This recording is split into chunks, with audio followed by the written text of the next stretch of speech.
In a recent video that I did, I made the comment that I've never had a young horse hurt me. I've started, I don't know how many, I started between 50 and 70 a year for about 10 years straight, consistent. And then probably another 15 years, I started 30 to 50 a year. So you add all that up, that's a lot of horses that I started. Very, very often I go someplace to ride, go to an arena, go to a show, and there's several horses there that I either started or I trained. And it's really rewarding. But I made the comment that I've never had a young horse hurt me. Every horse that I've been hurt on has been older horses. And someone responded, someone made a comment, why don't you tell us about some of those horses that I got hurt on and what I learned, and maybe that would help somebody. And I thought that was a really good idea. Tell you about two in particular that probably I got hurt on worse than any other. And they were all older horses that were sent to me to fix a problem. They were broke to ride. And the first one I'm going to talk about is a Morgan that was sent to me that was roughly 8-9 years old. I don't remember exactly. Big, stocky Morgan. And what they had told me was that you could get on him and ride him great for about 20 minutes. And after about 20 minutes, he'd just break in two.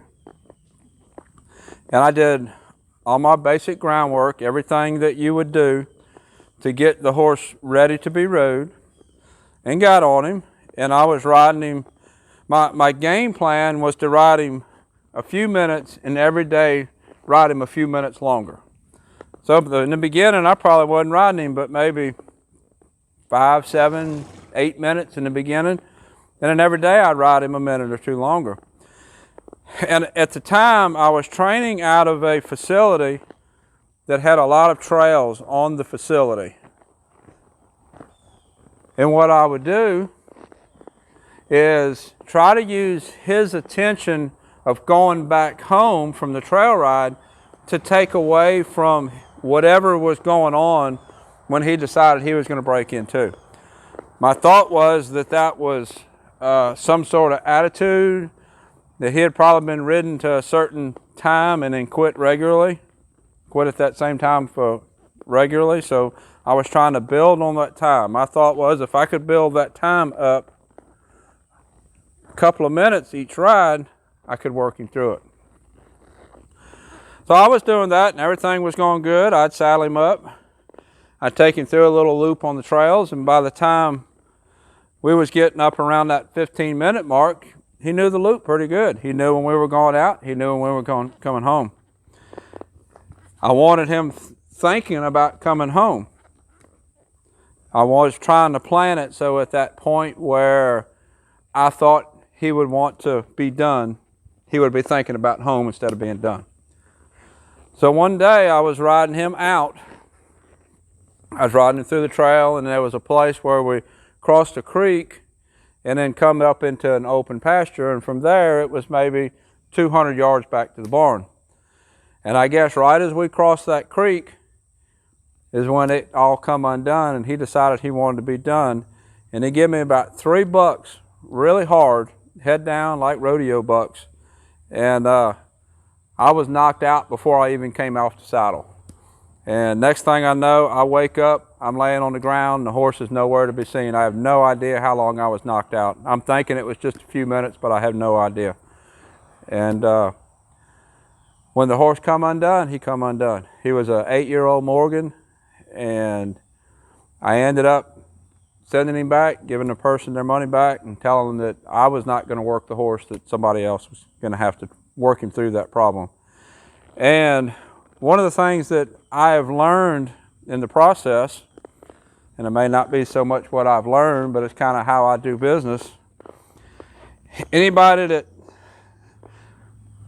if a horse is broke to ride and is willing to let you do everything, saddle, bridle, get on, rides perfect, up to a certain amount of time and then it breaks in two, I have no use for that horse. I'm not going to ride the horse. I wouldn't own the horse and wouldn't recommend anybody else own the horse. Because if that horse cannot be trusted, I don't want him in my barn. So in that situation, as far as looking back, how could I have handled something different? I don't know of a single thing that I could have done to make that work out with that horse. And there's not many horses that I basically give up on, and that was one that, because of his demeanor, I sent him home. So that was the first one. Didn't get any broken bones out of him, but I was pretty stove up and hurt, and he knocked me clean out. I don't know how long I was out. The other one that hurt me pretty bad was 8-year-old paint mare that belonged to my vet. And she told me the horse was green. And when I hear of an 8-year-old green horse, that sets off all kind of red flags. And the reason being is an 8-year-old horse mentally is about equivalent to like a 35, 40-year-old person. And most 35, 40-year-old people are what they are. We all go through development into becoming an adult.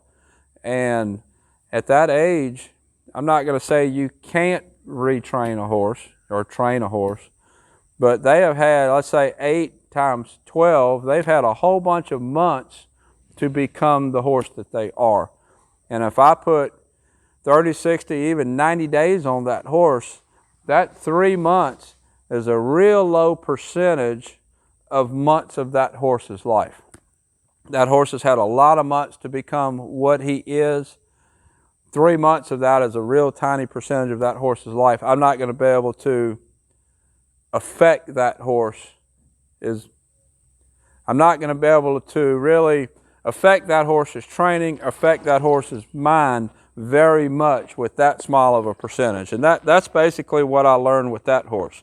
And what the situation with her was, she was green and basically rode like a typical green horse. Had to work her a little bit to get her saddled, work her a little bit to get on her, work her a little bit. She didn't have much steering, didn't have much stop.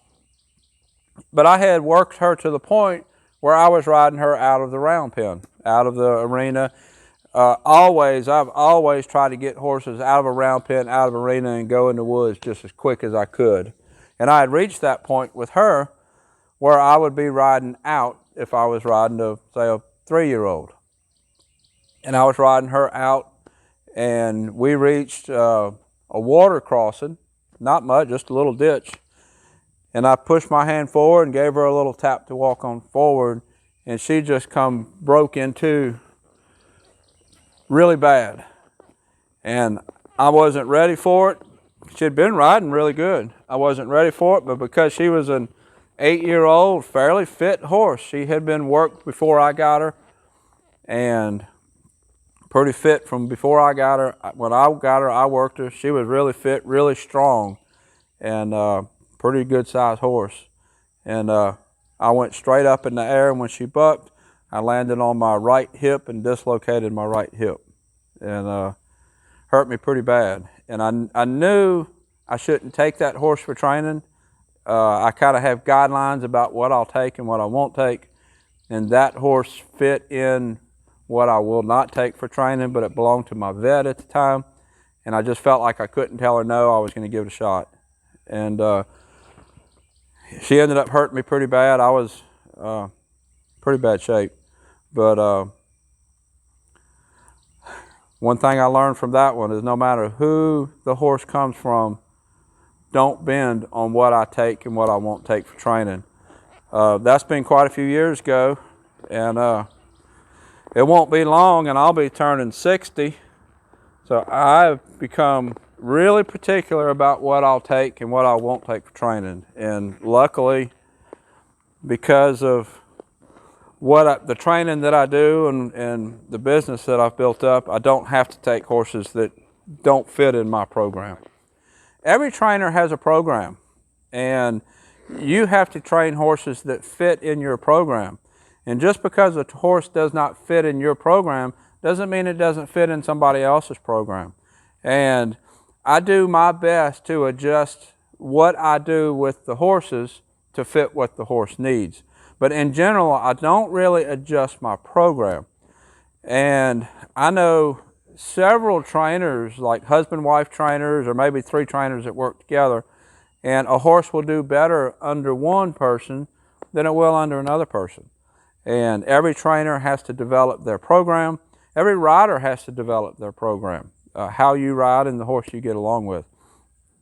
So just because a horse doesn't get along with one trainer doesn't mean it's a bad horse, doesn't mean it's a bad trainer. It just doesn't mean, it means that it's not a good fit. Every trainer has a place, every horse has a place. And those are a couple of horses that just did not fit into my program. I have one I'll tell you about that was actually a positive story. A lot of people don't realize I used to ride a lot of English horses, a lot of jumping horses.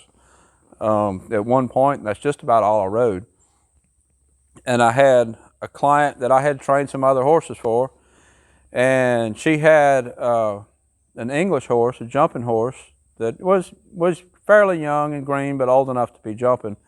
And it had already put 2 trainers in the hospital. And she called and asked me, would you ride this horse? And I think the horse was about 5 at the time, if I remember right. And I remember getting on her, and she was a handful. She wasn't very big, but she was a lot of horse. And I rode her for several months and got her doing really nice jumping. I think I got her up to about 3.6 jumping, really nice jumper. And that's one of the ones that she fit my program. She just didn't fit the other trainer's program. I really liked the horse in the end, even though she didn't get along with some other trainers. So that's a little bit about a couple of horses that I'd gotten hurt by and how I developed my program, and one good story about a horse that just happened to fit my program. If you have any questions about horses, I've trained a lot of horses over the time, and I have my fit of what fits with me. And if you got any questions, put them in the comments below. Until next time, thank you for watching.